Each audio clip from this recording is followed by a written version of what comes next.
Now, it's been a while since I've tried to make something truly from scratch, but in this week's episode, we're going to be looking at making chocolate directly from cocoa beans. Now, I got these cocoa beans from a trip that I took down in southern Mexico in the Oaxacan state.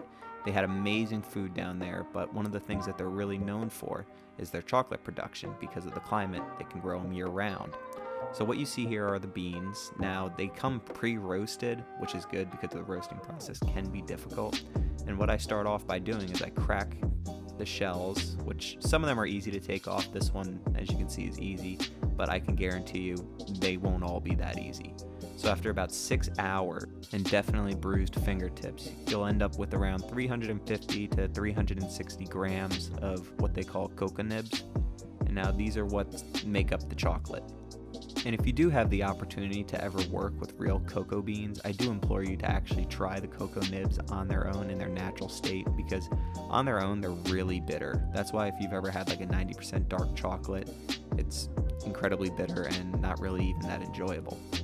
Now, while I was in Mexico and I was watching them make the chocolate, as well as doing research for this episode and looking through recipes, I found that making chocolate is quite the rabbit hole that if you're not careful, you can just fall deeper and deeper into.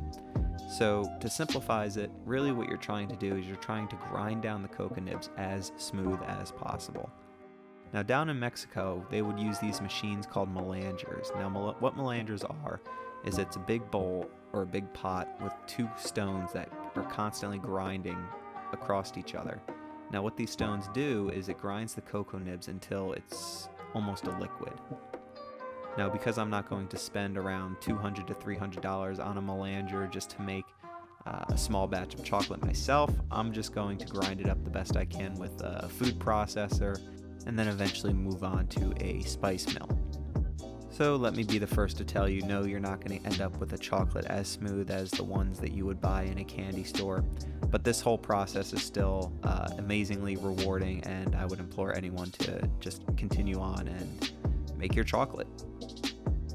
Now, the reason I'm using powdered sugar instead of a regular granulated sugar is because powdered sugar, their particle size is about a quarter of what granulated sugars is. And so, again, trying to get it as smooth as possible, that'll just help in the process. Now, after about 5 minutes of grinding, I did end up with a pretty fine powder. There's still a few chunks in there, but that's okay. The spice mill will definitely take care of them.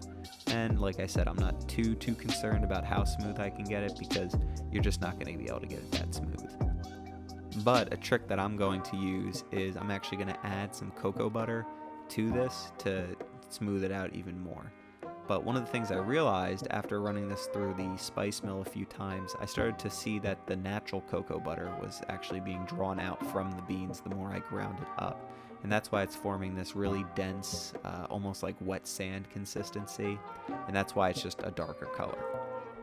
Now, because my spice mill is just that, a spice mill, it took me about 4 or 5 batches to get all of the ground cocoa nibs into a slightly smoother state. Now, here I am adding in the cocoa butter, and this is where things get truly exciting, because not only does it smell like chocolate, but as you mix in the cocoa butter, it starts to really feel and seem like melted chocolate. So it does get pretty exciting after this point. And I would be a liar if I said that I wouldn't taste it along the way. And at this point, it definitely starts to taste like a really good quality dark chocolate. And of course, more grinding and grinding. Now, as I said before, I did this for about 2 hours, and it took me about 4 batches each to get through the entire bowl, and I repeated that about 4 times on top of that. So just kept going and going, and now as you see, it's really smooth.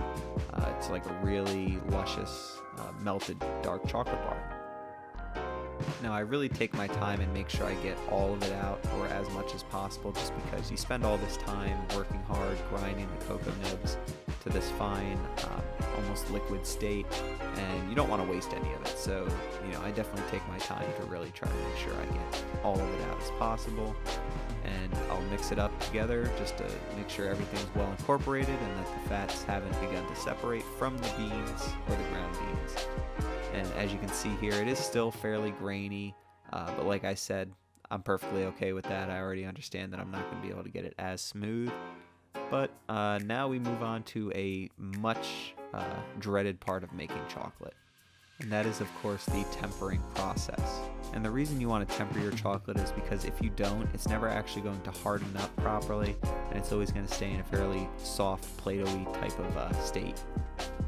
And now, without getting into too much detail, there are multiple different techniques that you can use, but I would say the easiest one is the one that I'm going to show you today. But if you do want to learn more about the different techniques and how to do them properly, I do have a link in the description going over them. And really what tempering boils down to is your ability to control the temperature of the chocolate.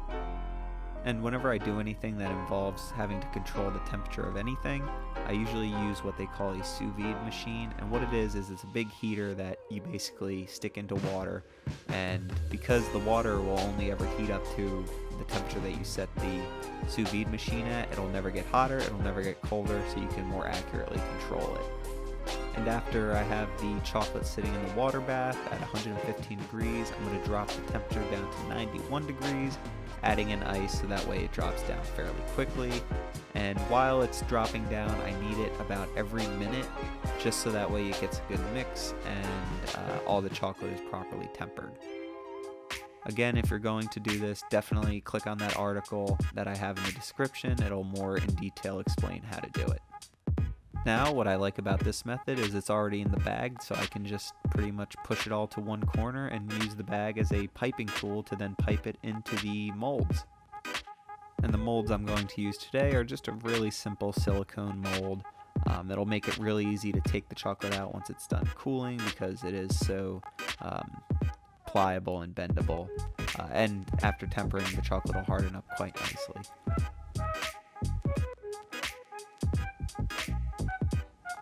And from a close-up, you can see just how smooth the chocolate is. It's not the smoothest, but you try your best. And now definitely a very important part is to shake the molds once you're done putting them in. And this will ensure that there's no air bubbles, even though I did have a few air bubbles. You do that to make sure that you have as few as possible. And then after about an hour of cooling at room temperature, you have chocolate bars. And you do want to cool them down only at room temperature, just because if you throw them in the fridge and they're too warm, condensation can form and water and chocolate definitely do not mix. And at the end of the day, did these come out perfectly? And unfortunately, absolutely not. They were still very grainy. I feel like I could have gotten them smoother. But overall, this was an amazing experiment. I mean, I learned a bunch of new techniques, and the chocolate, tasted great either way. So definitely be on the lookout for more videos. I'm probably going to do some more with homemade chocolate, probably going to add some nuts, make some milk chocolate. The sky's the limit. So please like, comment, subscribe, and follow us on Instagram for more. Thanks. Peace.